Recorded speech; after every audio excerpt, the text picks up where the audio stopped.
I'm Brandi Kruse. Coming up today on Undivided, good grief. The head of our state's public school system is suggesting that right-wing influencers are colluding with Russia to push school choice. Plus, Bob sticks to his big lie on education. And today on Florida Report, voters there are going to decide whether the state's 6-week abortion ban is too extreme. That and more coming up today on Undivided. Remember, you can support our show for just $5 a month by signing up at undividedpod.com.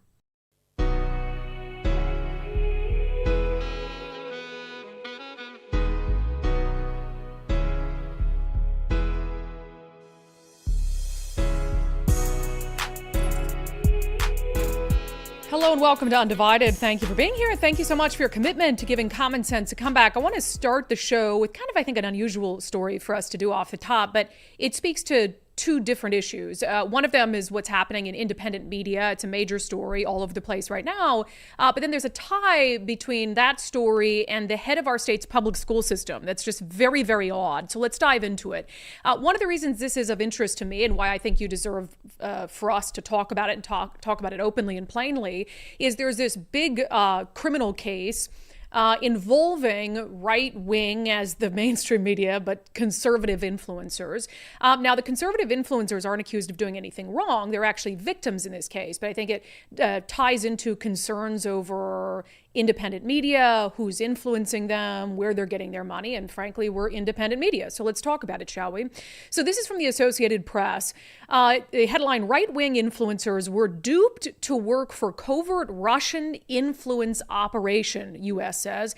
An indictment filed Wednesday alleges a media company linked to 6 conservative influencers, including well-known personalities Tim Pool, Dave Rubin, and Benny Johnson, was secretly funded by Russian state media employees to churn out English-language videos that were often consistent with the Kremlin's interest in amplifying U.S. domestic divisions in order to weaken U.S. opposition to Russian interests like its war in Ukraine. In addition to marking the third straight presidential election, which U.S. authorities have unveiled politically charged details about Russia's attempted interference in U.S. politics, an indictment indicates how Moscow may be attempting to capitalize on the skyrocketing popularity of right-wing podcasters, live streamers, and other content creators who have found successful careers on social media in the years since Trump was in office. So basically what this alleges is that RT, which we all know what that is, so RT, Russia Today, which is the Kremlin's media arm, which for some reason is allowed to sort of, at one point at least, I think people are wise to it, but at one point, I mean, you had respected journalists working for RT, and then it was like, well, it's being funded by Russia in the background, but RT is this Russian media entity. Well, according to this indictment, 2 employees of RT were responsible for funneling millions of dollars behind the scenes into something called tenant media. Now, tenant media is similar it's not similar, but the same idea if you subscribe to this show on Patreon. We use Patreon as a platform that already exists where we can host our content there and they can help us collect money from subscribers who pay, $5 a month for the show. So what Tenant Media described itself as is a network of heterodox commentators that focus on Western political and cultural issues. So it's much different than Patreon in the sense that Patreon is for creators of all kinds. You could create art and have a Patreon page and sell people your art through Patreon. You could have a political podcast. You could have a podcast on cooking or whatever it is. So Patreon is just a platform that we use so we don't have to pay to create our own website, try to figure out a way to collect subscriptions from subscribers and put out subscriber content. But Tenant specifically was for a certain kind of independent content creator, namely conservatives who kind of aligned with them. This AP article goes on to say that Tenant Media's 6 main influencers have more than 7 million subscribers on YouTube and more than 7 million followers on X. The indictment shows that some of the influencers were paid handsomely for their work. One unidentified influencer's contract included a $400,000 monthly fee, a $100,000 signing bonus, and an additional performance bonus. Patreon doesn't pay us anything, just to be clear. And if I was making $400,000 a month, I don't know what I would do.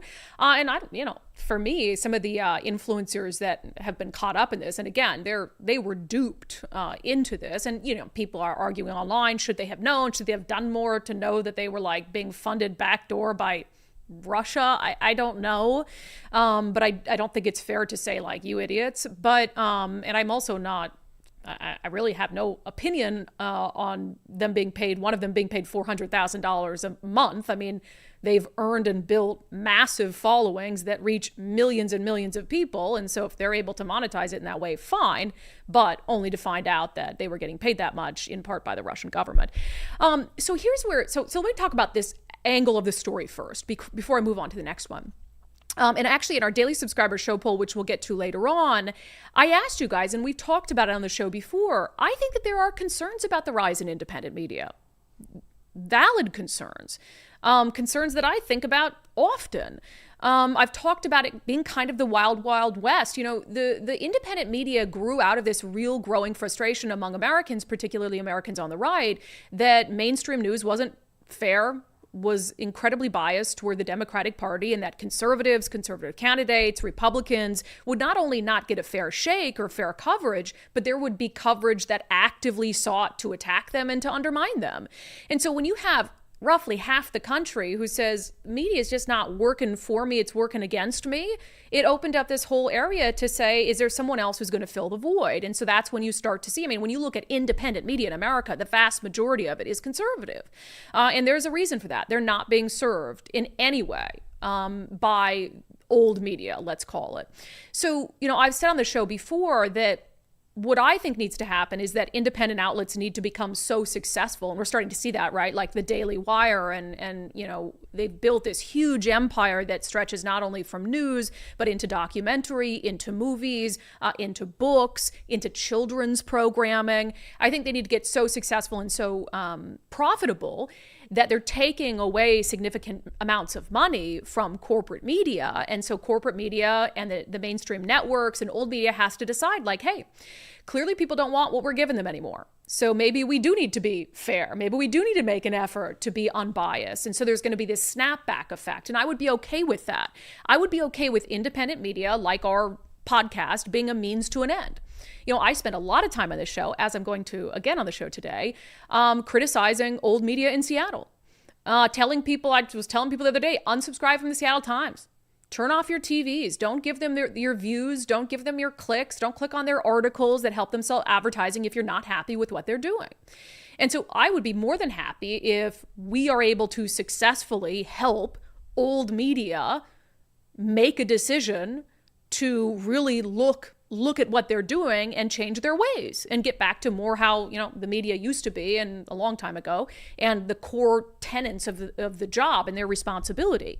And if that leads to us being irrelevant, that's fine. I would rather have the media as an institution, journalism as an institution, the fourth estate correct itself and serve the American people, the people of our state better than I would if I could trade it and say either our show is going to be a resounding success for years to come, or our show is a resounding success for a short period of time because then old media learned what was going on, fixed itself, decided to be fair, and actually serve people instead of one political party like they're doing now.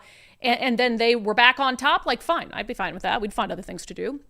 So, but I always understand that there's these issues where it's the Wild West and you don't know who's credible. The only benefit for me was I'd already been in this market for 13 years talking about politics and covering the news. And so I had some built up credibility there. But for a lot of the influencers who are out there doing, whatever their brand of journalism or commentary is, you don't know if they're credible. You don't know what their standards are, certainly for what standards they hold themselves to. If they get something wrong, do they care? Where are they getting their information from? So that all of that ranges so widely, not that mainstream media cares about standards anymore either. And then there's the funding aspect of it. Where are they getting their money? Have they looked into the entities and the organizations that are funding them? In this case, Tenant Media being given money by the Russian government to prop up right-wing or conservative commentators. So I want you to know that I see all that, and that's why I made that our daily subscriber poll today, is I'm curious what your concerns are, and I'll give you guys some time to answer that poll if you haven't already on Patreon, Locals, and X, and we'll talk about it coming up in comments at the end of the show. But I think about these things all the time, and we just make a decision to hold ourselves to a certain standard, a certain journalistic standard, even though we do commentary. And then, as far as the funding goes, most of our funding comes from you, directly from you. It's not like you guys are picking up the phone and asking us to cover things a certain way, and we're saying, okay, as long as you keep paying us. So it's just about policing yourselves. But can the independent media police itself, especially when some of these people are making so much money? Are you willing to give up that money if the source of it is a little bit sketchy or whatever it is? But again, I don't blame these influencers, podcasters who are part of this, because it really sounds like they were duped, and it was pretty sophisticated. So that's part of it. So, I'm curious what you guys have to say about all of that. I've been on Tim Pool's show. I was never told when I got there, you can say this, you can't say this, or, this was before, I believe it was before Russia invaded Ukraine. And I was just a guest and nobody told me what I could say or couldn't say. So I certainly didn't experience that. And I had a wonderful time while I was there. And no, Russia didn't pay me to say that. I did have a wonderful time while I was there. So let's move on to the second aspect of this story, because it's just wild. So here you have, some people on the left who are now going to say, oh, these guys should have known that they were being paid by Russia. And it's very clear based on what they were saying, and anti-Ukraine animus and all of this. And so, you kind of expect that. What I didn't expect is for this story to be used to undermine those of us who support school choice. I didn't see the nexus there, but some people apparently saw it. So there's a guy named Josh Cohen on Twitter, and he was responding to a CNN article about this Russia-funded U.S. media thing. And he said this. He said, pro-voucher influencers have long used the right-wing platforms from Tenet Media, to attack public schools and hawk school voucher schemes. All right.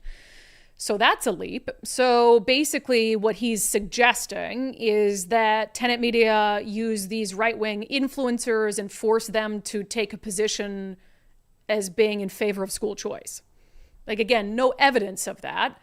And in doing that, he would make that sounds like he's making some sort of assertion that Russia has a reason to support school choice and charter schools for American students over public schools, which sounds a little odd. I'll get to that more in a moment. But why do I care? Why do I care what some dude named Josh Cohen says on social media?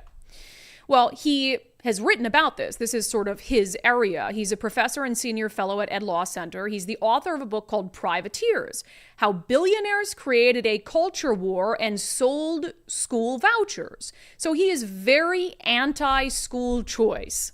Very anti-school choice, so much so that he wrote a book about it. Still, well, Brandi, why do you care? Why do you care if some dude who's anti-school choice, who wrote a book about it, has something to say about right-wing influencers? Well, I care because the head of Washington State's public school system apparently cares. Chris Reykdal, the superintendent of public instruction, shared that author's tweet and added this: Russia, right-wing political peddlers, public school vilification, and voucher pumpers. It's organized, and neoliberal silence is complicity. Let me read that one more time. Russia, right-wing political peddlers, public school vilification, and voucher pumpers. It's organized, and neoliberal silence is complicity. Wow. So here you have the head of our state's public school system, who is using some story about an indictment where the Russian government is funneling money to Tenet Media, which is handing that money out to conservative podcasters and influencers for videos and for coverage.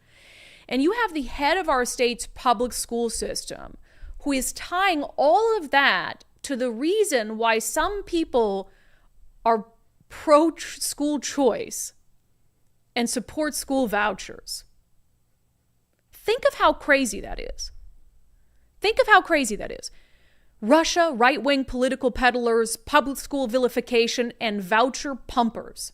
It's organized. So he's drawing a direct line. If you are vilifying our public schools, you must be right-wing or tied to Russia in some way. If you are pumping vouchers, pushing school choice and school choice vouchers as a solution to our state's and our nation's education woes, you must be like funded by the Russian government or unduly influenced by Russia or right-wing podcasters.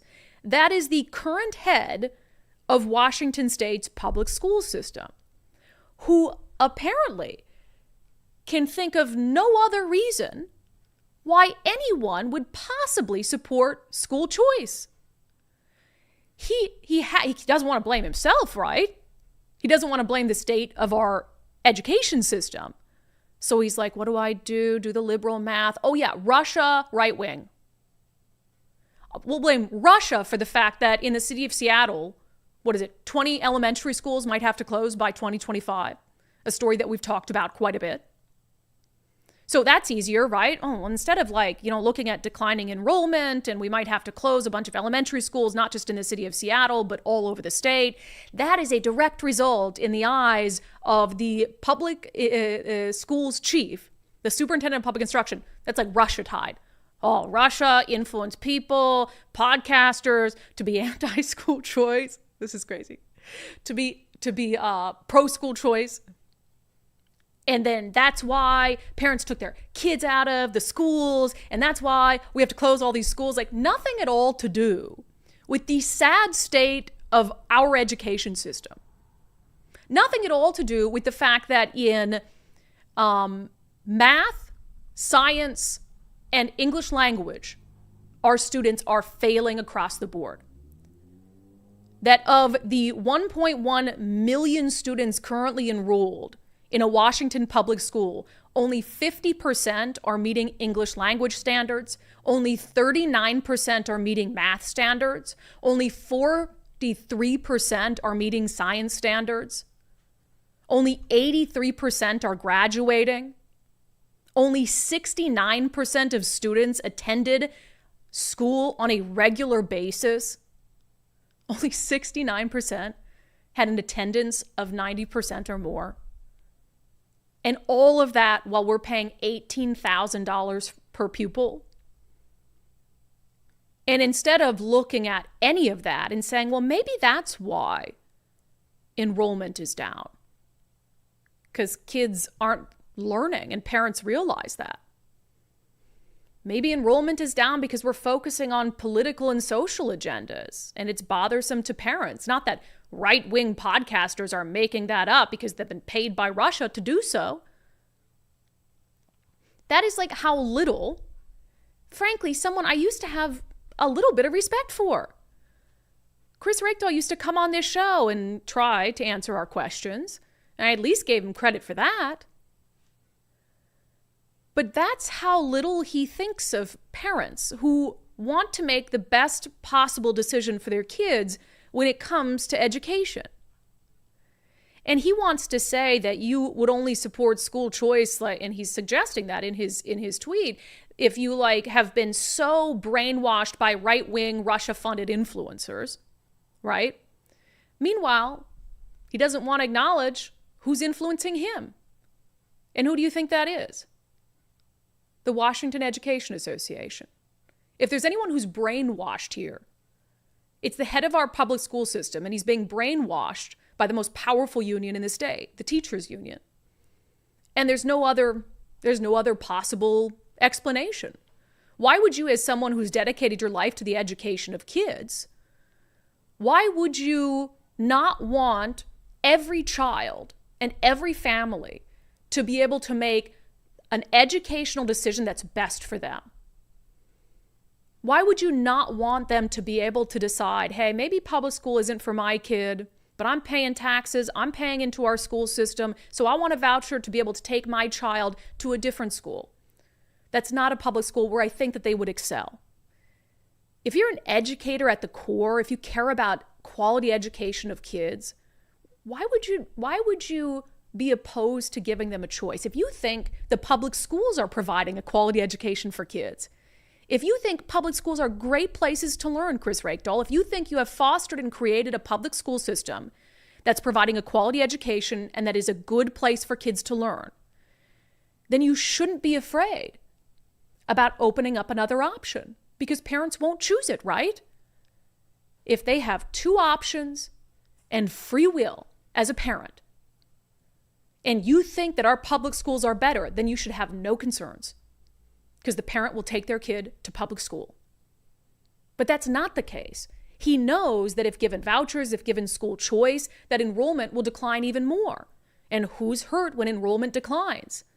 The teachers and the teachers' union.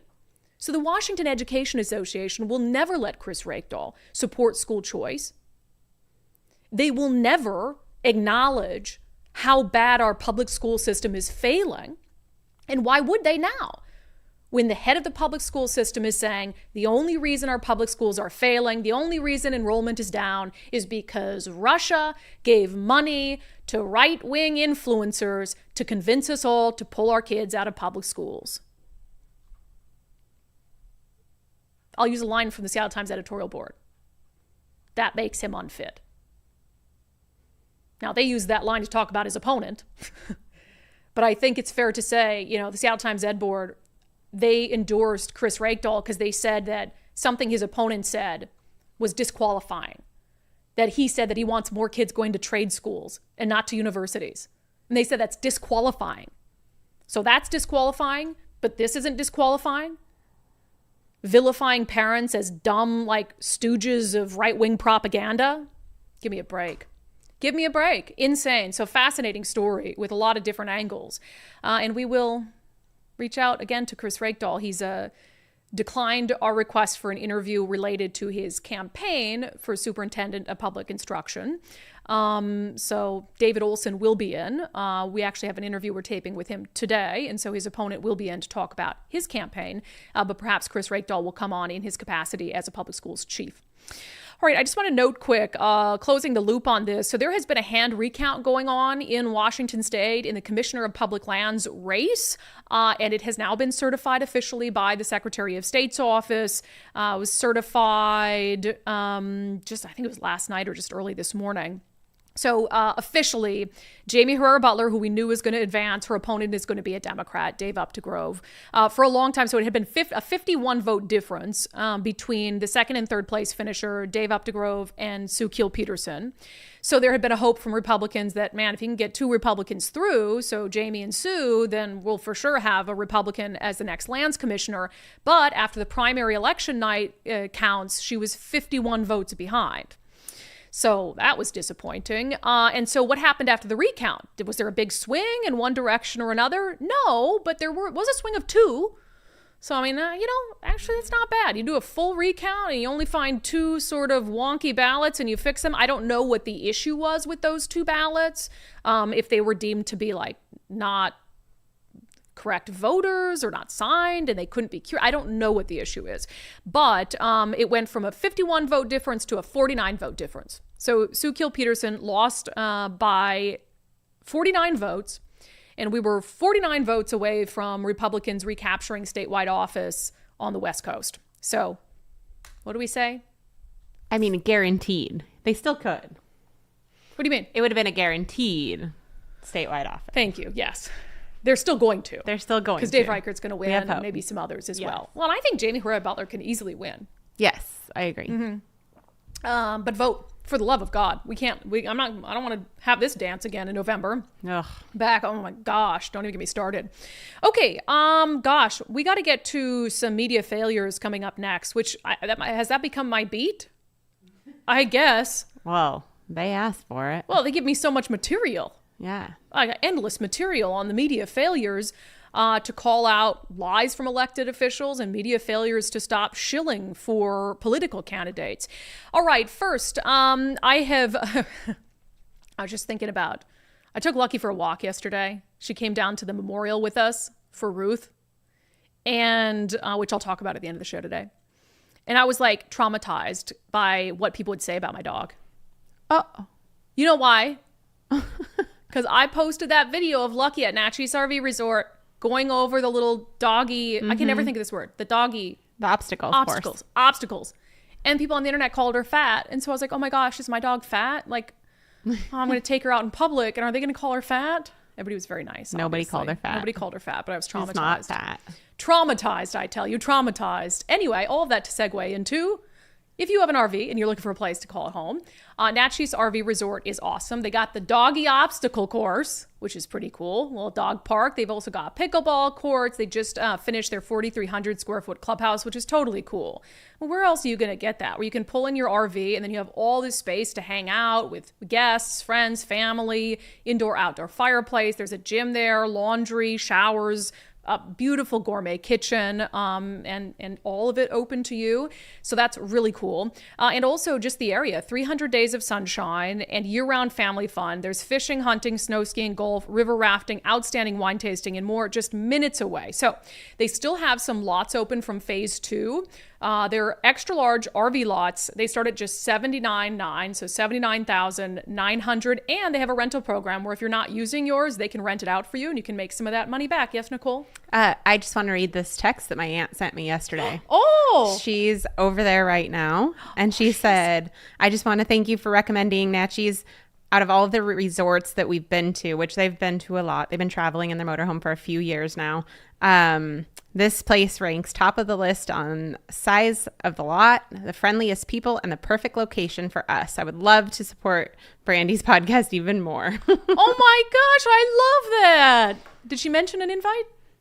I think it goes. Okay, Without saying. it'll happen once the pool's done. Yeah. Once the pool's done. Oh, that's awesome. I'm so glad. Yay. Okay, so check it out. NatchezRVResort.com.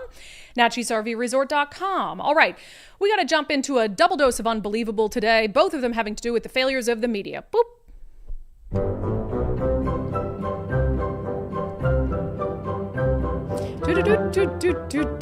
Boop. All right, 3 days ago now, on the first day that most kids were back to school, Bob Ferguson sent out a tweet on his campaign page. He said, teachers are preparing for a year of classes. They're buying supplies and spending late nights planning their curriculum. My Republican opponent, Dave Reichert, says they're overpaid. He voted to eliminate a tax break for teachers who spend their own money on school supplies.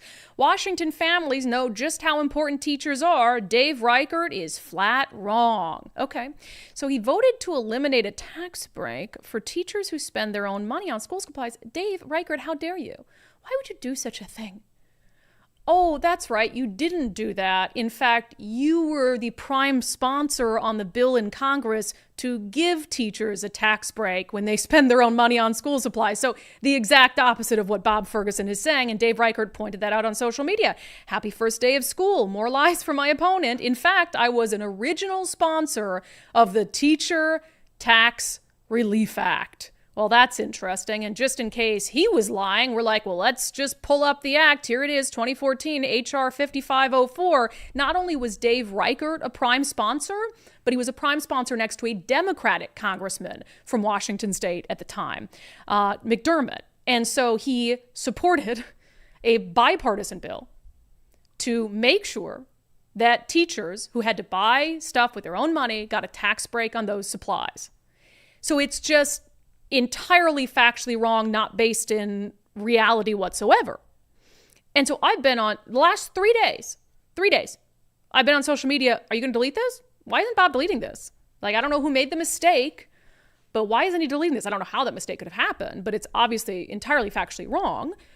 Have we seen any fact checks on it? No.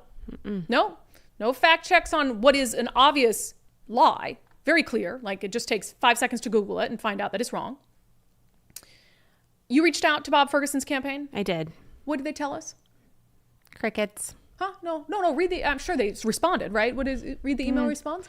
No, they've decided not to respond to us anymore. Interesting. Remember, they said, I don't remember what it was. Oh, we called him out we asked them to provide us an example of a time where Bob Ferguson had spoken out against the police pursuit changes at any point in the last 3 years. And we asked them that, and they said, we'll no longer be responding to a request for comment from Brandi Kruse because she supports Dave Reichert.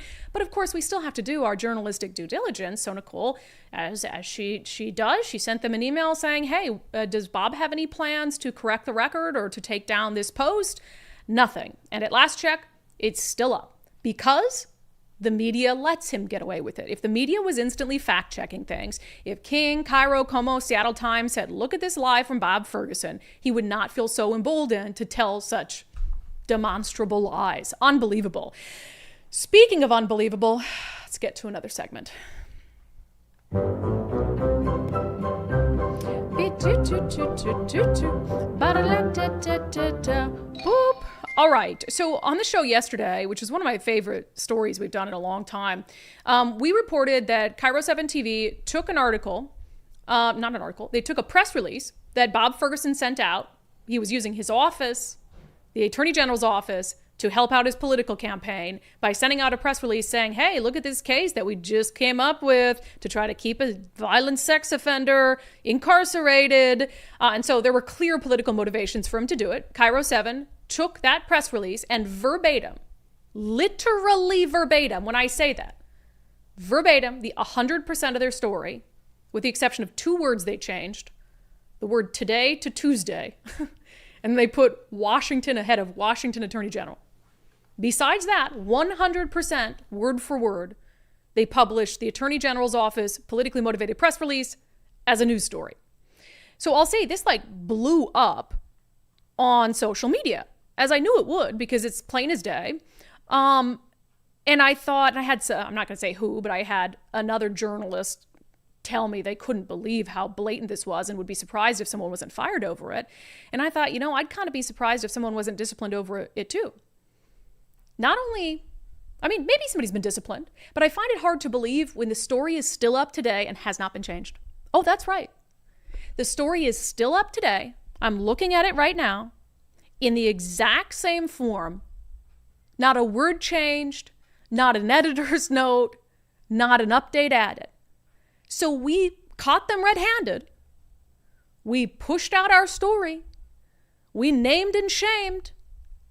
People were diving in, trying to contact Cairo 7, saying, explain this. I saw the chair of the Washington State Republican Party today tagging Cairo 7, saying, can you please explain how this happened? Not a change. The story has never been updated. The last time it was touched is 4:31 p.m. yesterday. Crazy. Or 4:30 p.m. Tuesday, because we did the story on Wednesday. How do you explain that? Again, they just don't care. They just do not care. And they think it'll just go away. Not going to go away. I'm going to post about it every day. Okay? I'm going to post about it on social media every day. Okay. And I'm going to have a little clock. 6 days since Cairo put this story up and didn't change it. 7 days. One day, then I'm going to be like an elderly lady. Like 9,454,006 days since Cairo put up this story. I don't even know if humans live 9 million days. I don't think so, but maybe I will. You don't know. You don't know what cures for aging Elon Musk is going to come up with. Could be the fountain of youth. There you go. And I will. Mark my word. I have a count up going. Anyway, okay, we're going to get to a clip from our Sunday show, which we've been wanting to play for you this week because it's just so astounding. But we've just been, jam-packed with stuff. And so we said, I want to give it room. So we're going to talk about it next. First, if you're in the market to sell your home, highly suggest you reach out to a few real estate agents, but do not choose one until you've picked Wes Jones. Our friend Wes Jones at sellwithwes.com. They have an innovative marketing strategy, and Wes is the son of a builder. He loves projects. I know that sounds crazy, but some people like that stuff. And they have something called the Listing Boost Concierge Service, where if you need to make some cosmetic upgrades to your home or some fixes or repairs, they can front you the money up front. Front you the money up front. A little redundant there. Front you the money. Actually come in and manage those projects, and then you just pay them on the back end after the sale. And for Sharona Rhodes and her husband, they were a little worried about that. Like, gosh, he's going to put $10,000 in. We're expected to pay him back. Are we going to get that money out of it? And she says they did. It was a little scary, but he sent us weekly, I think, reports on how home sales were going in our area. So we knew we were on the right track. And so, my husband and I are not big on debt. Good. But, we had to be in debt to get the things done that we needed done. So it was just a lot of praying, like, Lord, just please let this happen. And then trusting that Wes knew exactly what he was talking about and that he would come through in the end, which he did. Yeah, he was able to get their home sold for over list price in 6 days. So check out sellwithwes.com, sellwithwes.com. Start by using their free home value calculator to see how much your home is worth. It might be worth more than you think. Sellwithwes.com, a better way to sell your home. All right, I have to play a clip from our Sundays with Subscribers show this week because I just need people to hear from this woman. So We're talking a lot about the sex offender issue. In fact, it was the nexus of my frustration over that Cairo 7 reporting that Bob Ferguson is trying to dig himself out of this scandal, showing that under his office, sex offenders have been released off McNeil Island at a rapid rate, and he's out there bragging about the few instances where they're able to keep someone confined, and he's not telling voters the rest of the story. And then Cairo 7, they just is able to use the media to push this line that he's somehow protecting communities from these people when he is simply not. So one of the stories that we've told on this show is about a woman named Laura McCollum. She was the first female sex offender in Washington to be confined to McNeil Island, labeled a sexually violent predator and civilly committed after her stint in incarceration.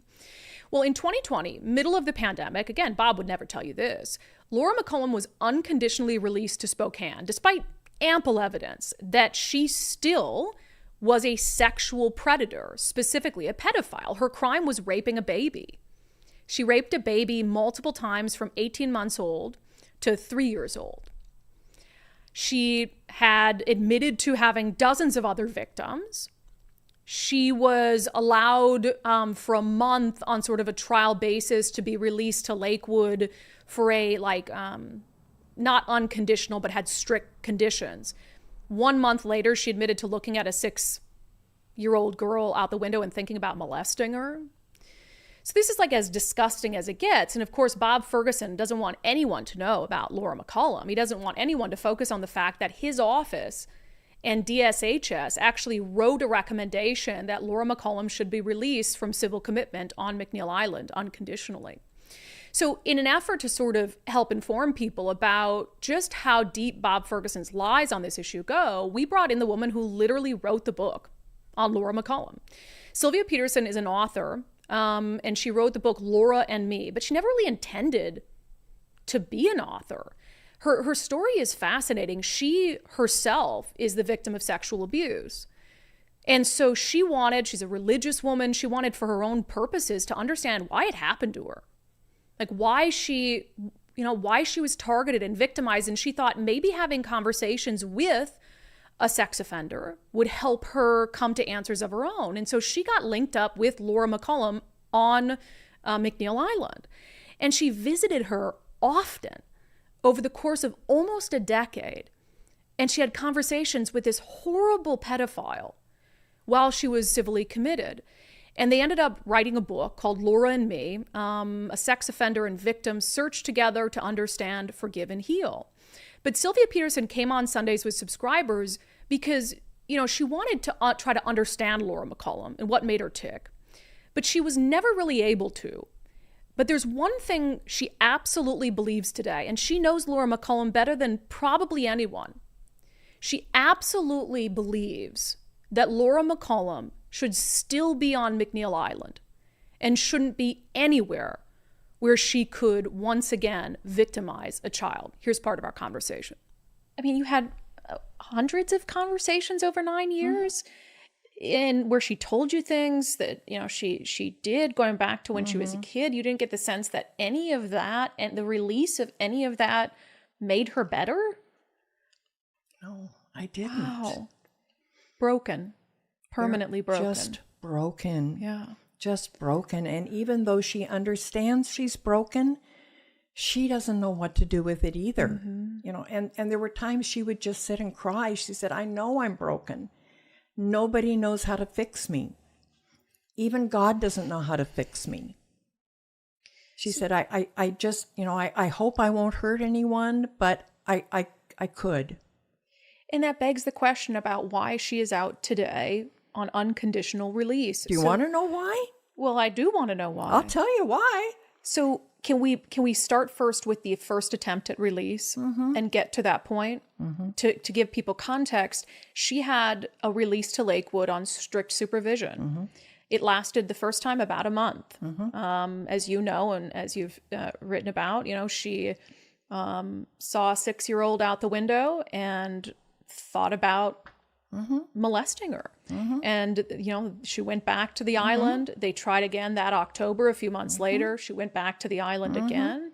So just on that, if you can comment on that, the fact she's out for a month, strict supervision, and she still it has these tendencies. What does that show you? That she's not safe to release. So why did they release her? You tell me. Because it's too expensive to keep one woman who has to have an entire wing, an entire staff, must be separate from all of the men for her own safety.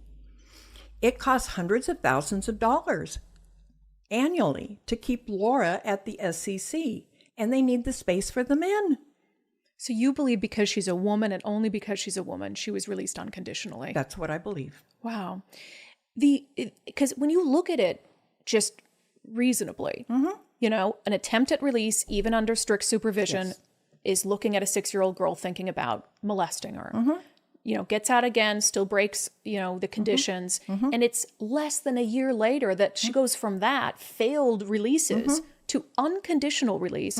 A therapist who, you know, the court relied on in making that determination said that she showed progress because she thought about having, you know, sex with a 6-year-old girl, but didn't get sexually aroused. So the therapist said that was actually a sign of progress. What do you make of that assessment? That's ludicrous. How'd you find out she'd been unconditionally released? One of her friends, one of the men on the island that she continued to have phone conversations with, called and told me that she had been released unconditionally, and he was sort of coaching her. Yeah. And I would get a call ever so often, and I finally said, you know, it's not healthy for me to know what's going on with her. It just brings it all back to me. Yeah. And it's a trigger for me. It brings me a lot of distress. I can't do anything about her. But when you think of her being out there in the community, do you have real fears that she'll reoffend? Oh, yes. Oh, yes. She's in an apartment. The SEC allowed me to take her to Walmart shopping one time as part of preparing her for release. We'll send a staff person with you, and you can take her to Walmart and buy her some things. Okay. And she was so traumatized walking up and down the aisles of Walmart because there were all these children and she wanted them. Wow. And we finally had to cut that short. And I took her merchandise, and she went back to the van, and I paid for her merchandise and met her in the parking lot. Well, I think it adds credibility to your belief that the only possible reason they released her is because she was the only woman. Yeah. I mean, given all the other and you have the Attorney General's office who petitioned, we got to release her because we can't find a therapist that says she'll absolutely reoffend. And I'm thinking, well, could you ever find one that, as you say, has the gift of predicting the future?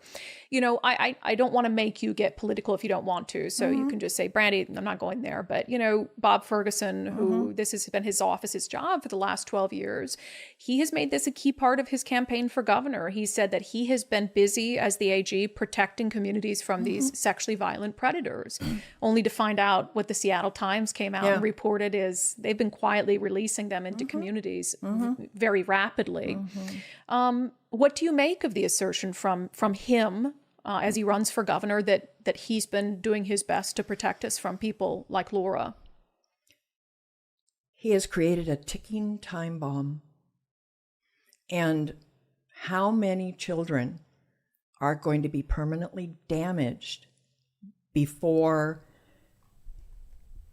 we all as citizens stand up and say, stop, this is a lie. And we need to go back to the drawing board, and there's got to be something else that can be done. We must protect our children. Yeah. That's an interview with author Sylvia Peterson. She wrote the book Laura and Me. You can listen to watch our full interview at undividedpod.com by becoming a subscriber. But I just had to play a chunk of that on our public show because how powerful is that? I mean, how strong of a woman is that? You know, she went through her own abuse when she was young and, you know, spent almost a decade trying to understand it as an adult. And sitting across from someone who raped a baby, had other victims. I mean, an incredibly powerful interview. But the takeaway, I think, for, you know, the conversations we're having, this is a woman who knows better than anyone what Laura McCollum is capable of. And she is astounded at the idea that the state of Washington could not or would not make a concerted effort to keep Laura McCollum on McNeil Island, away from kids, away from babies. And look, she's not a doctor. She's not a clinical psychologist. But again, do you need to be if you've had a woman who has sat and told you about her desire for children? She also told a story that, frankly, I thought might be a little too grotesque for the public show. I'll just characterize it. They were out at McNeil Island for a Christmas play, and kids came out to perform a Christmas play for these sex offenders, which is the craziest idea anyone's ever had. But Sylvia and her husband were there, you know, religious people. He's a friend of the chaplain. And Laura McCollum kept getting up and going to the bathroom, getting up, going to the bathroom, getting up, going to the bathroom. Sylvia says Laura told her that it's because she had to go pleasure herself because she was so turned on by what was happening on stage. Yet for some reason, the state of Washington's experts said, well, we can't prove that she is likely to reoffend. And again, so think of how gross all of that is, and consider all of that when Bob Ferguson says he's protecting communities from sexually violent predators. Yeah, I think not. All right, let's dip into some national news. So, of course, there's this ongoing story happening out of Colorado and now some other places, but in Colorado specifically, we showed you the video, it's been all over the place, of what has been identified as gang members, Argentinian gang members? Is it Argentina? Now I forget. Anyway, Tren de Aragua gang members. I don't know why Argentina is coming to my mind, but I don't think that's correct. What am I thinking of? Anyway. I'm sure that he will say it in this report.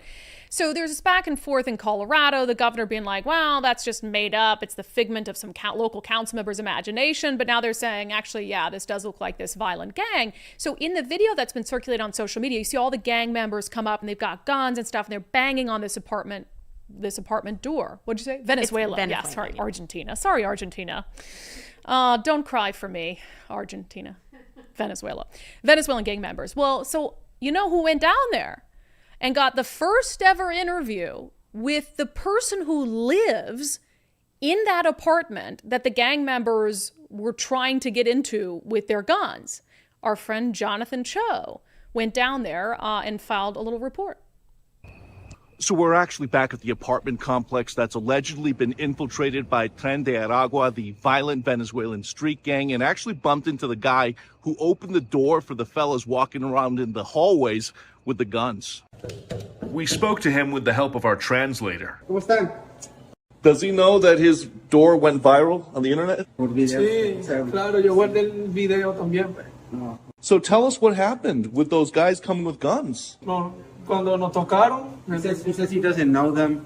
Just when they showed up like that, he was like, okay, I'm going to come out and whatever you're going to do, do it. They just randomly chose this door. That they forced open this door too, and that they kicked down the front door on that side. Are they Tren de Aragua? No, porque yo... Says no idea. What did he think when they walked in with guns? No sé. Obviously, he was scared because there was a lot of them. When in that situation, you just got to play along and let them do whatever they want. And what did they do? They just walked in and did nothing? I think they were just searching for something, but they didn't find it. What's his name? He doesn't want to give it because we're recording. Does he feel safe here? He says he doesn't have anywhere else to go, so he's staying here. Who gave him this apartment? He was living downstairs, and the landlord came and offered him this one. Is he paying rent? How does he get his money? He says he works McDonald's and other places. Isn't that nuts? He has no idea why they were there. And they came in like looking for something, didn't find whatever they were looking for. But I gotta say, why would you open the door? Well, because they had been smashing others down. So he was like, he wanted to play along and just say, don't hurt me. Take whatever you want. How horrifying is that? Mm-hmm. Jonathan Choe. How is Jonathan Choe the only one, the first one to get that when he's like, doesn't even live there? Don't you think anybody else in the local media, maybe they tried and couldn't get him? Maybe. Go Jonathan. I know. Love it. It's pretty impressive. So we'll be monitoring to see what else he It's just finds crazy out down there and he hops on a plane. Yeah. I like, love let's it. go. He's going everywhere. Chicago, Colorado. I love Well, it. because he does stuff for Frontlines, Turning Point USA, which is what that report was for, but had to play that for you. All right. Love it. It's Thursday. That means we're going to check in on what's happening in the Sunshine State. Specifically, I wanted to talk with my sister in Florida about this brewing debate over abortion there. It is our segment, Florida Report. It's not even controversial anymore. People know in Florida their freedoms are going to be respected. Miranda, hello. Hello. So you told me before we started, I've been kind of avoiding this because it's a hot topic. I'm like, do you not know the show that you're on? We love hot topics. We love it. This encompasses a few things that I'm really passionate about. You know, the democratic process, and you know, securing it, and also the abortion issue, and whether it's just sort of a distraction. But so let's talk about this. So there is a effort in Florida to get rid of the 6-week abortion ban. And it's being done by voters, you know, similar to how we have stuff going on here with initiatives. So they are going to put an abortion amendment on the ballot, but the DeSantis administration is looking for whether there was any fraud involved. Yeah, correct. So petitioners across the state have collected over 1 million signatures in order to get Amendment 4 on the ballot in November. And now, of course, because this is something that I think DeSantis really kind of stuck pretty strong to while he's been the governor, is making sure that those signatures are actually legitimate. And I think they're calling into question at least 35 to 40,000 of those signatures to be verified, to make sure that they're, you know, actually alive, contributing members of Florida society. Well, they don't even have to be contributing. They just have to be real voters. That's true. That's true. But yeah, so I mean, I do think that all petitions and all signatures, no matter what the topic is, should be verified. I just think that that's common sense, no matter what's on the ballot. Obviously, abortion is a really, especially coming into an election such like as big as this one coming up in November. I think it's going to be a hot topic, as I said before, for a lot of voters. So as it stands right now, Florida has a 6-week abortion ban unless there's certain things, like certain criteria met in regards to like the health and safety of the mother. Like if there's an issue with the fetus that maybe it's like not going to make it. And then also if you're a victim of rape or human trafficking. Yeah. The amendment would make it so that it limits the government's interference with your ability to have an abortion up to fetal viability, and then also including some of those things that I just touched on that would, you know, leave it in the hands of the family to make decisions based off of the fetus's health, the mother's health, and other topics like that. So yeah, this is okay. Let's just talk about the Democratic part of it, you know, and I always attack Democrats here for attacking the initiative process. I don't believe this is that. So it sounds like in 4 counties, the Florida Department of State wants to review about 36,000 signatures. In our state, when initiatives go to be certified, basically what they do is a process where they kind of randomly select a bunch of signatures, do a review of those to see if there's almost like a margin of error, like how many of them are legitimate versus not legitimate, and then they apply that to the whole. And so, if the signatures are valid, great. If they're fraudulent, then yeah, we actually probably should know that. So as long as that's all they're doing is making sure that the signatures are valid or not valid, and then proceeding. So what's interesting here about the amendment, if we just talk about Amendment 4, yeah. So I know even Donald Trump was under fire from some pro-life advocates because he says the 6-week abortion restriction is too strict for him, and he's a resident of Florida, and so that's the opinion he gave. It's just there's so much daylight here. There's a huge difference between banning abortion at 6 weeks and banning it at fetal viability, which is roughly 21 to 24 weeks. So that's like that I don't even know that's much of a choice at all. So your law, if this amendment passes in Florida, which is, you know, increasingly red state, it would be the same as Washington state's law. Our law bans abortions after the point of fetal viability unless the life of the mother, et cetera, is at risk. So, I mean, I don't know if there'd be, can you gauge what the appetite is in Florida for getting rid of the 6-week abortion ban? To be honest, I think even some of my pro-life friends find this to be a little bit of a tight ban, just based on the fact that, you know, as a woman, sometimes like our menstrual cycles aren't always on time, and 6 weeks sometimes is pushing it for one missed menstrual cycle that could come from stress, illness, all types of other things, including pregnancy. I think it doesn't give a lot of women, especially young women who aren't completely in tune with the way their bodies feel and the way they should, cycle throughout the month. I think that 6 weeks is a pretty small window for people to be able to know what's going on and make decisions in a very educated way. So it's hard to gauge anything in Florida these days because it's such a muddy place to be politically right now. But I think that if these signatures are valid, then it should go on the ballot and let them give us a couple more months. We'll decide in November. Yeah. I just wish it was maybe just something to repeal the 6-week abortion ban, but not put in these other parameters, because then the state of Florida could reevaluate, because now it might end up with a very actually liberal policy on abortion as opposed to a very, very conservative policy on abortion. If that's what the people of Florida want, fine. But as these, especially after the fall of Roe, there have been multiple, efforts to either codify abortion rights or expand abortion access in red and blue states. And those votes have not gone well for pro-life causes.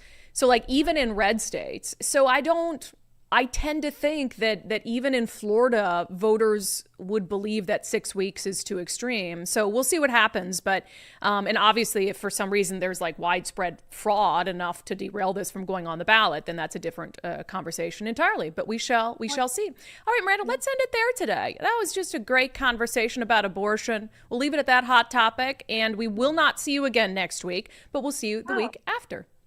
Oh, what are you doing next week? It's none of your business. I'm just kidding. I'm going to Las Vegas.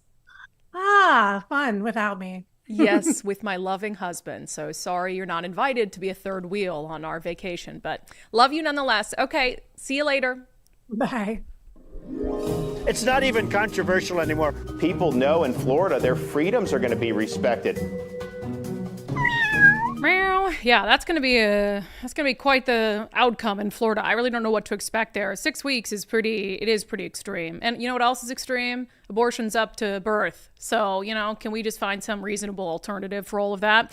All right. Last week on Thursday, we do a segment with Zach Abraham of Bulwark Capital every week. It was right before Kamala Harris had done her first sit-down interview, and we kind of asked him on the show last week, like, hey, can she even do anything to convince Americans that she'd be able to handle the economy? And he said he didn't think so, but offered some pointers as to what she could say or do, or what Dana Bash with CNN should ask. And so now that interview has happened, I wanted to have Zach back on, play a portion of it for him, and have him tell us how he thinks it went. Zach Abraham, welcome back to Undivided. Thanks for having me. Always fun to be here. Yes, we asked you on the show last week. It was before Kamala Harris was going to sit down for her first big interview. I was going to say one-on-one. It wasn't one-on-one. It was one-on-two. And so we asked you what she needed to say to convince Americans that she could improve the economy after 3.5 years of not improving the economy. So I want you to listen to this clip. Day one, it's going to be about, one, implementing my plan for what I call an opportunity economy. I've already laid out a number of proposals in that regard, which include what we're going to do to bring down the cost of everyday goods, what we're going to do to invest in America's small businesses, what we're going to do to invest in families, for example, extending the child tax credit to $6,000 for families for the first year of their child's life, to help them buy a car seat, to help them buy baby clothes, a crib. There's the work that we're going to do that is about investing in the American family around affordable housing, a big issue in our country right now. What do you think, Zach? Is that convincing to you? No, not at all. And I really don't mean this in a partisan way, right? But if you want to help American families, you extend the child tax credit for 1 year when the child's one. How about making higher education costs tax deductible? And see, and there's so many different examples of things you could do that actually would have an impact. And this is the problem I have, and not even just because of her political affiliation, but this is the issue that I have with a systemic liberal, right? Which is what I would call her, right? Which is, they say they want to do all these things, But out of the gate, there are so many things that they cannot touch because they're politically married to them, right? So, like, for instance, why isn't, I mean, first of all, talk about, talking and not saying anything, right? Just, you know, meme after meme after meme, no particulars, no examples, except the child tax credit. And you're sitting there going, look, families are not indebting themselves six figures because they need an extra child tax credit in the first year of somebody's life, right? Why aren't you addressing that? Because you're married ideologically to the teachers union and to the universities, right? So, and you could go on down the map, but like, we got to decrease home prices, blah, blah, blah. Are you going to tell companies like BlackRock they can no longer buy up entire city blocks? Oh, no, you're not going to do that because they put how many millions of dollars into your reelection campaign? She is so, and this is the issue you've got with systemic liberals. I would almost prefer a guy like Bernie Sanders, right? At least he's not, well, he wasn't quite as pristine and clean as everybody made him out to be, but somebody that's at least ideologically pure, right? Where she's just married to so many different special interests. What she's trying to do is talk and not step on anybody's toes. I mean, that's it, right? It's all nonsense. Yeah, it's interesting you bring up Bernie Sanders because it's kind of a comparison I say in Seattle. Like Shama Sawant, the former councilwoman, socialist, she was the most honest council member. Like I never had to guess, where her position was, who she answered to, et cetera. I thought she was Looney Tunes, but at least she was ideologically pure. And if she took a stance, she meant it. Yeah. On the, so I agree with you. I also don't think that Dana Bash did a particularly good job at pushing back at like, okay, you're saying this now, but what about this? And then asking follow-up questions. So the first debate between Trump and Harris, unless one of them cancels, is coming up on Tuesday. Obviously, the economy is going to be a big issue again. So I already asked you, what you thought Harris ought to do or say. What about Trump? I mean, do you have some of the same concerns with him about ideological purity or, meaning what he says? No, because I don't think that, personally speaking, I don't ever get I feel like Donald Trump is pretty ideologically pure in terms of, I don't think there are a lot of sacred cows in this world, and I don't think there ever have been. I also don't think the idea of ticking off quote unquote supporters is particularly bothersome to him.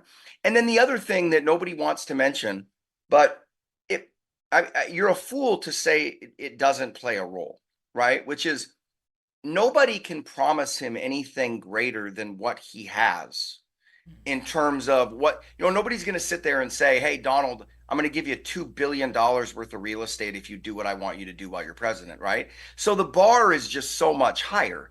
I don't think he cares, right? I think he's in kind of that unique, not only is he the classic old man yelling at kids to get off his lawn, right? But it's also a palatial lawn because he's worth several $1 billion.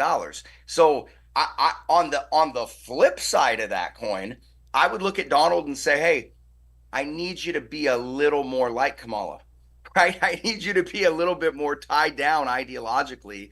And I also need you to quit with the personal attacks. Like, I'm looking at him going, my political strategy would be rope-a-dope, right? Sit back and let her punch herself out. Sit back and let her talk. When your enemy is destroying himself, don't interrupt, right? But that's what scares me about him is I'm like, Donald has to bark at every passing car. So if he can be restrained and stay out of the gutter and not hurl the personal epithets and insults and all that kind of stuff, just look, her record is horrific, right? It's just like she tees it up for you. You don't need to do anything, right? Just don't talk and give her a mic. Yeah, I agree. Bark at every passing car. That's a good analogy, although you referred to the former president as a dog, but that's fine. Well, that's fine. No, I'll send this to his campaign. No, but you make a good point. It's what I think he did successfully during his Biden debate is, and for different reasons, like you had to let people see the cognitive decline. And in order to do that, you had to shut up. And so in this case, you have to let people see her lack of knowledge on policy. And you have to shut up, and hopefully he can do it again. So, Zach Abraham, we appreciate it. We will not see you next week. I will be in Vegas, and I will be enjoying it. What a bummer. What a bummer. Bummer Is this for me. Vacation or business? It's vacation, but I'm always on business. But it's vacation. Yeah, where's the invite, No, man? no, don't even say that, because you're on vacation literally all the time and you come back looking all bronzed and, relaxed. And Nicole and I are like, what the hell, Zach? So no, I don't even do it. So I'll see you the week after next, okay? All right, ladies. Thank you so much for having me.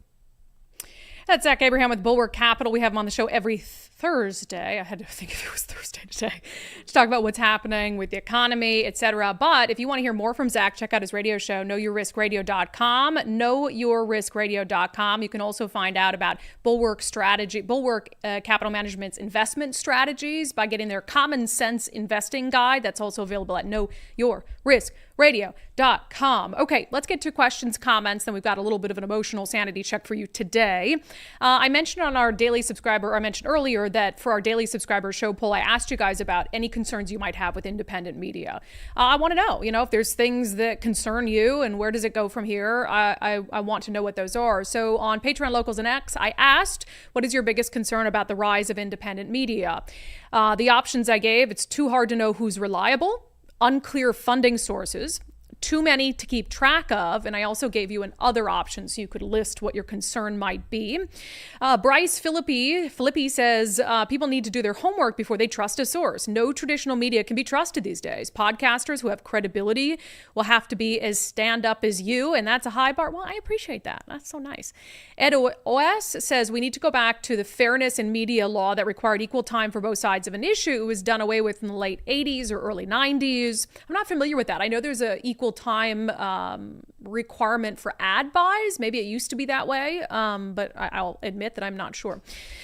Let me see. Richard says, I have no concerns. It shows the trend of people moving away from traditional media, who rightfully so are losing the trust of the people. Angela says, my only concern is that the ones that are truly independent will be canceled because of radical groupthink. With all the censorship and trolling, it takes more than just independence. It takes perseverance to be heard. Yeah, I try to think of that sometimes, like, what would it take for us to be canceled? Because we're not going to lose all our subscribers overnight or all of our advertisers overnight. I hope. I guess being deplatformed, if we were deplatformed, I don't even want to speak Across it into the ether, board, but if we were deplatformed, I mean, that could temporarily shut us down, but we would persist, I imagine, or we just go cry in a bowl of soup and say, I guess I'll do something else. But for you guys on the across all the platforms, your biggest answer on Patreon and Locals is it's too hard to know who's reliable, which I can definitely understand that. I mean, we're caught in that frequently where we see something put out on social media and it's like, okay, wait, we got to find a double source on that because I don't even know who this person is. It's some influencer and they've got millions of viewers or millions of followers, but it's I don't even know who that is. So, and then on X, you guys are really evenly split between who's reliable, unclear funding sources, and too many to keep track of. Reagan on X says, I'd say all of the above, but I find people like you and Daily Wire to be credible. I also find Tim Pool to be credible. Did I miss something? I missed the first couple minutes. Yeah, you missed something. We talked about Tim Pool, but so there was a story, well, you can go back and listen to it, but there's a story about Russia backdoor funding some conservative podcasters, and it wasn't their fault. Russia used some other company as an intermediary, so it was this weird thing. But I think it's always just a good conversation to have about what are your concerns as we continue doing this, right? Other questions and comments on Chris Rakedahl saying, oh, well, this explains why people don't want to go to public schools is because Russia's funding the right wing to say that school choice is a bad idea. Jim says, we were for school choice long before Trump and their Trump derangement syndrome. Jason explains things. I like that as a screen name. Jason explains things. I love how he's limited who he can respond to his post. Yeah, on that Chris Rakedahl post, I don't know if you noticed that. Mm-hmm. He could only, I was able to respond because he follows me, but only people he mentioned or followed could respond. Right. And I was like, that's not shocking. I think that, it's pretty funny in his description of his X account. He's very clear that that's not him speaking as OSPI. Yeah. That's him speaking as Chris. Yeah, you can say that, but you're still the OSPI but you're director. Still, that gives us an idea of who Chris, the OSPI, is. Exactly. Mm-hmm. All right. Ben Garrett. The only reason Democrat politicians oppose school choice is because they're funded by the teachers' unions. Exactly. That's it. They don't care about kids or their parents' choices. Marksman Hitman says there should be help for homeschoolers and funding for books and online lessons. There's none of that other than that I know of, and I pay for all 3 kids. Talk about no funds for gas and groceries. Yeah, if you're paying for all that stuff. And then you still, it's not like you get an exemption from property taxes or from paying into the school system. So that's kind of the issue here. And I did get that thing done. Okay, just letting you know. A little behind the scenes chatter here. Baron of Gray Matter with a $5 super chat. We're at $18,750 per student. What would benefit students is choice. My student, my choice voucher program. Parents can choose where to send their kids. And that's the issue. Okay, if you're going to let families opt out of public school, right? Well, you have to. If a family wants to send their kid to private school or homeschool, then, and they can opt out of paying taxes in the school system, then that's fine. Right. Then we don't have to talk. We don't even have to have this conversation, because then the money you'd be putting into the public school system is your own money to do it with what you see fit. But that's not what's going on. I mean, that's a lot of money. $18,000. I mean, I know people who put their kids in private school, and I mean, it's that expensive, and give them the money and let them go. I have some friends in Indiana, and their kids do go to private school through a voucher system, and they love it. Yeah.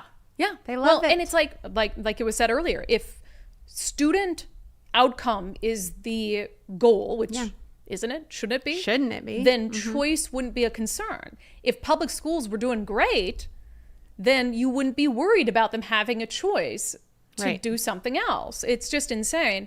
Let me see here. On the media, Baron of Gray Matter. No, I just read that. On the media. Having a moment. I need food right now. I am hangry. Greg Anderson says, Brandi, Kruse, yes. How do we contact any of the news outlets to register our disdain for the way they cover or not cover Dems and the initiatives? How and whom do we contact at the news channels?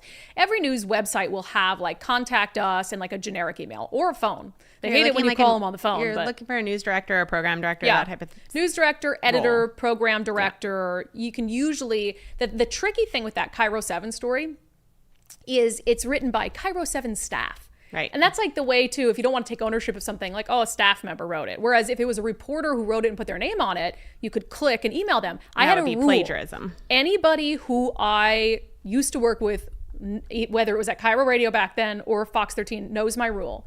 My name would not go on a story I didn't write, and I would never write a story I didn't put my name on. So that was my rule, is I was going to take ownership of it, and you were never allowed to change the headline on my story unless I approved it, because that was something that would frequently be done, and I'd be like, absolutely not, because I'd 90% of the time be mad with the headline. Right. So you got to take ownership of what you do. So not a surprise that this is Cairo. How many days? What's the over-under? You guys tell me. How many days until they take the story down or edit it in some way? You know, the fact that they haven't done it already, to me, that is the signal that they don't want to admit it. They don't want to acknowledge it, and because they should have already. So you think the limit does not exist? I'm not sure it does. I think they're just going to let it ride. But what do you guys think? I mean, it depends on how much pressure. If we amp up the pressure through our audience and other media people that have let us know that they were just as shocked by it. If something like that happens, but just us calling them out and identifying it has not worked. And you might say, well, shaming them is enough. No, it's not, because that story still exists out there. And it's in the middle of an election year where he's doing that. He wanted that story pushed because he's running for governor. So we can't take back. I don't know if they aired this in their newscasts. I'm assuming they did, some version of it. So if they aired it, this was our rule at Fox as well. We had not when I left, but for a long time at Fox 13, we had a news director who was just awesome.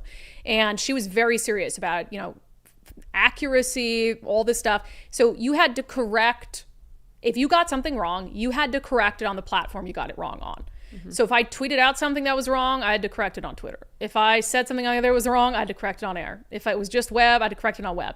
So it forces you to be accountable, right? And so, if it was on TV, they need to correct it on TV in the time slot where they said it. So people are more likely to see, because it needs to be corrected. So we'll amp up the pressure.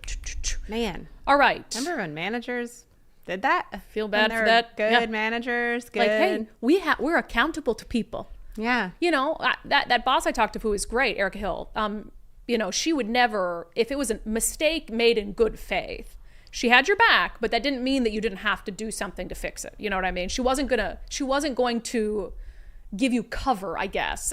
She wanted you to learn from the mistake, but you had to take accountability for it. Do you know what the problem is, I think, right now? What is it?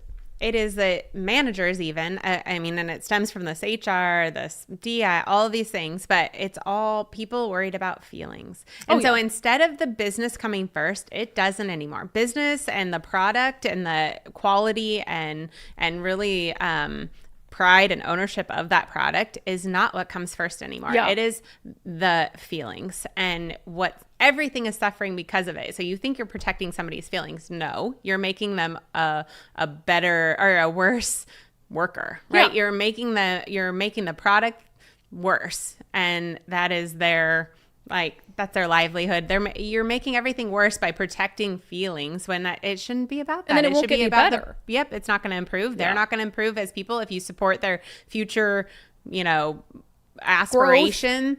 Then you would tell them how to get better. And I worked with people that, every job I had, I feel like I grew with, and people were constantly giving me lessons, and that's fine. And I want to be told when I'm wrong. I tell you that a lot. Tell me when I'm wrong. I don't always take it well. I'm not saying that, but I do want to be told. But yeah, I think part of it's that, but the media doesn't want criticism either. The media spends all its days criticizing other people, right? And then the second you criticize the media, it's like, how dare you? Oh. Are you that? You lack that much self-awareness that you don't realize that's your whole job, but you won't take an ounce of criticism? Right. It's insane. But yeah, I guess maybe they fired somebody and we just don't know it, but you'd think if they fired someone over this article, the article would be taken down, right? Right. Or they would say the matter has been resolved. Or a little editors know. Whoops. Like, we're aware that this is horrible. Right. Journalistic malpractice. But also, if things are getting posted like that and the managers or what, it hasn't gone through the ranks, that's a problem. Like, there needs to be a rank system, and that's the thing that we complain about all the time, is that there is just there's no management of media anymore. Well, I'll just give one example. Sorry, we're belaboring this, and I'll close the show here in a second. It's so frustrating. It is. We'll give one example, so you guys will remember this story. And I was like, we were forbade from talking about it, but now I'm not there, and I don't think I signed an NDA. So you guys do remember when on Fox 13, somebody manipulated Donald Trump's face. Yep. So they had this video of him, and they artificially made his mouth bigger and then slowed it down so his tongue was like... Wasn't he orange? Yeah, it made him oranger. Mm-hmm. Then he was like... Blah, it was crazy. The reason that got on the air isn't some grand conspiracy. It was one editor who didn't like Donald Trump, who had no oversight. So you could literally have an editor, and we changed things after that. You could have an angry editor who decided, I'm going to put this video on the air, and it's just going to play, because no one would check things. And it was just this total breakdown in editorial oversight. So people thought, oh, Fox 13. Like in this case, I bet this is just like it's probably an inexperienced digital person who doesn't know that you can't take a government press release and just treat it like a news story. Now, the fact that it's stayed up when management clearly knows about it means it's a bigger issue, right? But so anyway. Plagiarism. Plagiarism. No, it is clear plagiarism. You can't really plagiarize the government, but you put your name on it. You put your name on it, even more staff, and it's just acting as a propaganda wing for the government, which is my big concern. Let's just do two more. On Fergie, Lynn Julin says, on the Bob Ferguson issue, did he do this on X? We could start a community notes. There is a community notes under his lie about Dave Reichert.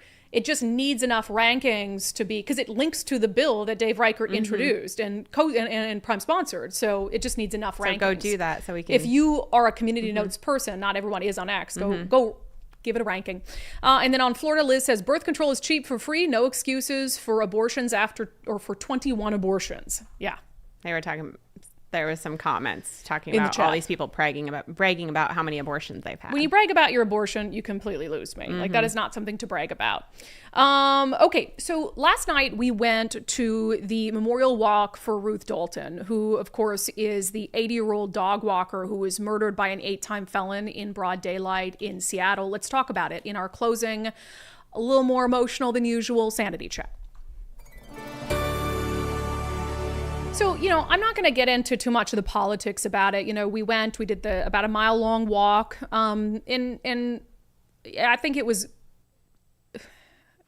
it's frustrating for me, I guess, for people to show up who are contributing to the issue and to act like they're not. So I'll leave that there. But I will say there was we walked up to Madison Park from the scene of the crime to Madison Park. And then there was a pastor who knew Ruth, has known Ruth for years, who offered a really moving prayer. And I thought we'd end today by playing that prayer for you. Let us pray. Holy God, holy and mighty, holy immortal one, you gather us around the life of Ruth, a person of faith, a person who revealed your love in everything that she did. The way she cared for her animals, the way in which she cared for her family, the way in which she cared for her neighbors. For that we give you thanks, for the privilege of being a part of her life, for the privilege of knowing her. It's hard to lose her. It is a surprise, and it breaks our hearts and causes us to be confounded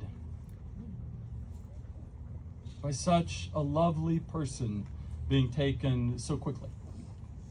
And yet we give you thanks for knowing her, and we give you thanks for engaging her with us, and for the love that she's left behind, that she may be a model of grace and joy in each of our lives. Amen.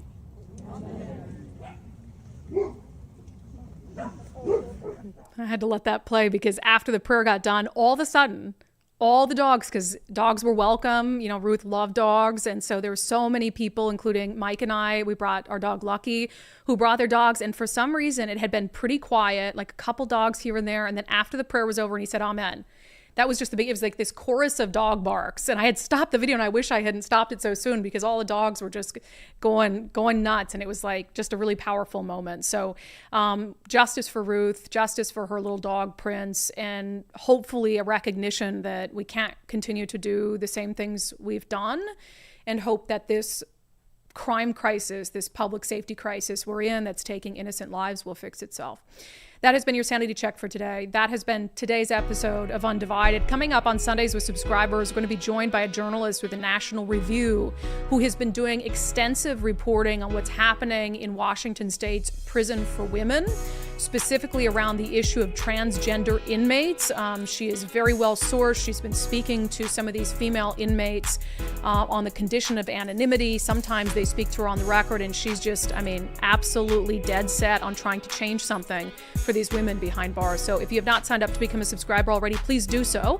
undividedpod.com, and a reminder, Nicole, we should probably put it up.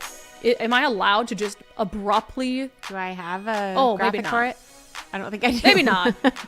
Be an Enum Claw tomorrow. I posted it across all my platforms. We're having a meet and greet with Dave Reichert, 5 to 6 p.m. outside Casting Iron in the beer garden in Enumclaw for Kruse and Cole. So please join us, and we'll do another round of reminders across social media. But until then, I will see subscribers on Sunday. I'll see the rest of you Monday at noon.